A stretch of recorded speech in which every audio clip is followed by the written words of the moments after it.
Hey everybody, Steve Bergen again, and we're going to take a look at the power of pivot tables. This is the second video in this sequence. I've got my presidents of the United States, and I'm interested in analyzing the presidents, comparing the age they inaugurated at, the number of years in office, and the state they were elected in. So those are my relevant rows and columns. I will highlight the relevant rows and columns, even though that's not required, because usually you're in select all mode. Most importantly, I will then go to pivot table report and do what I did in the first video. I will add a field, and this time I'm going to add the state elected from. And now for my columns, because this is all about the power of rows and columns, for the columns I'm going to add the number of years in office, and I probably will tighten up my columns by doing this or some other trick so I can display more data on the screen. Now, as I'm doing this, I'm asking you the question of why is it that we don't see any ones and zeros? What's going on?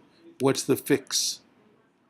And the answer is it has to do not with rows, not with columns, but it has to do with this, the values.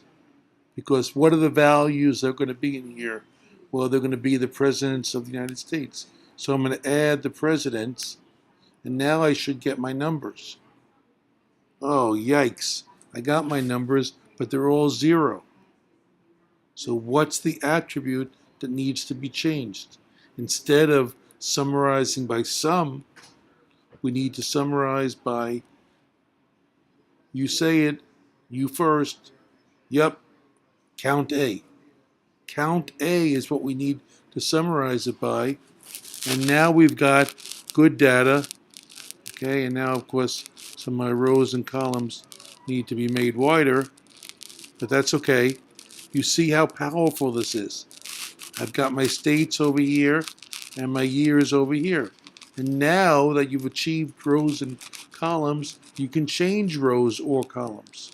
I will add the field, and instead of having that field for columns, I will have the field of age and inauguration.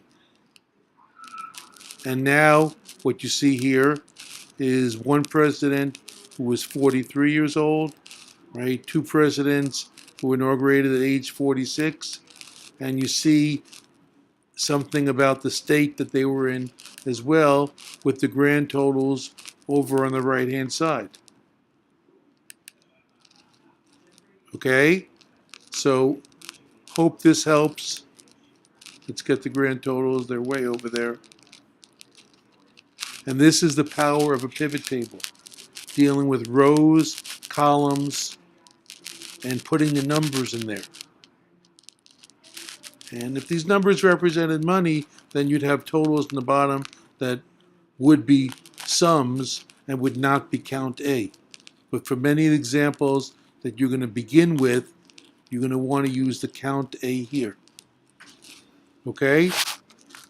This is Steve Bergen signing off, and hope you're getting more and more skillful at the ideas of using pivot tables, and now you got to practice. Thanks, everybody.